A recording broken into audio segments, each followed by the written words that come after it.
ನಾವು last video upload ಮಾಡಿದ್ದೆ, ಅದರಲ್ಲಿ ದಾರ ಹೇಗೆ ಸುತ್ಕೋಬೇಕು ಅಂತ ಬೇಕು ಅಂದ್ರೆ ಥ್ರೆಡ್ ಅಂತ ಕಮೆಂಟ್ ಮಾಡಕ್ ಹೇಳಿದ್ದೆ. ಸೊ ಸುಮಾರು ಜನ ಥ್ರೆಡ್ ಅಂತ ಕಮೆಂಟ್ ಮಾಡಿದೀರಾ. ಇಲ್ಲಿ ನಾನು ಈ ಸ್ಯಾರಿಗೆ ಆಕ್ಚುಲಿ ಬೇಬಿ ಕುಚ್ಚು ಹಾಕಬೇಕು. ಅದಕ್ಕೆ ನಾನು Jerry colour and sari colour thread ನ ತಗೊಂಡಿದ್ದೀನಿ.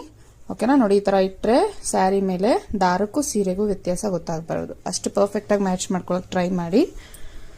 ಈಗ ನಾನಿಲ್ಲಿ 3 ಎಳೆ ದಾರ ತಗೋತಾ ಇದ್ದೀನಿ. ಓಕೆನಾ, 3 ಉಂಡೆ ದಾರ ತಗೋತಾ ಇದ್ದೀನಿ. ಇದರಲ್ಲಿ 3 ಎಳೆ ಮಾಡ್ಕೋಬೇಕು. ಈ ತರ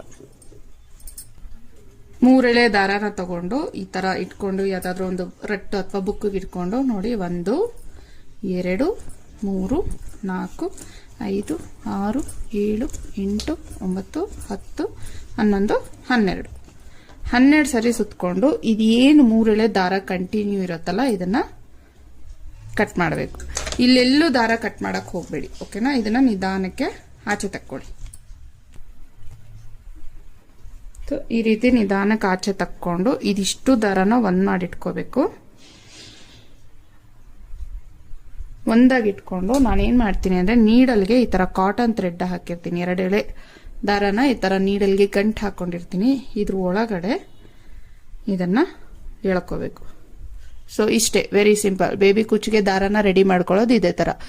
ಬೇಬಿ ಕುಚ್ಚ ಆಗಿರ್ಲಿ ಅಥವಾ ಅಂದ್ರೆ ನೀವು ಕ್ರೋಶಾಗ್ ಹಾಕ್ಬೇಕಾದ್ರೂ ಅಷ್ಟೇ. ಇದನ್ನ ನೀವೇನ್ ಮಾಡ್ಬೇಕು ಅಂದ್ರೆ ನೀಟಾಗಿ ಐರನ್ ಮಾಡ್ಕೊಂಡು ಆಮೇಲೆ ಸೀರೆಗೆ ಕುಚ್ಚು ಹಾಕ್ಬೇಕು. ಓಕೆನಾ, ನೀವು ಏರ್ ಸ್ಟ್ರೈಟ್ನರ್ ಅಲ್ಲಾದ್ರೂ ಐರನ್ ಮಾಡಿ, ಇಲ್ಲ ಐರನ್ ಬಾಕ್ಸ್ ಅಲ್ಲಾದ್ರೂ ಐರನ್ ಮಾಡ್ಕೊಳ್ಳಿ. ಅಂಡ್ ಇದು ಯೂಶಲಿ ಇದು ಸ್ಟ್ಯಾಂಡರ್ಡ್. ಓಕೆನಾ, ಅಥವಾ 12 ಸರಿ ಸುತ್ತದು. ನಿಮ್ಗೆ ಇನ್ನೂ ದಪ್ಪ ಬೇಕು, ಗುಂಡು ಬೇಕು ಅಂದ್ರೆ 15ರಿಂದ 18 ಸರಿ ಸುತ್ಕೊಳ್ಳಿ. ಓಕೆನಾ, ವಿಡಿಯೋ ಎಲ್ರಿಗೂ ಇಷ್ಟ ಆಗಿದೆ ಅನ್ಕೋತೀನಿ, ಅರ್ಥ ಆಗಿದೆ ಅನ್ಕೋತೀನಿ.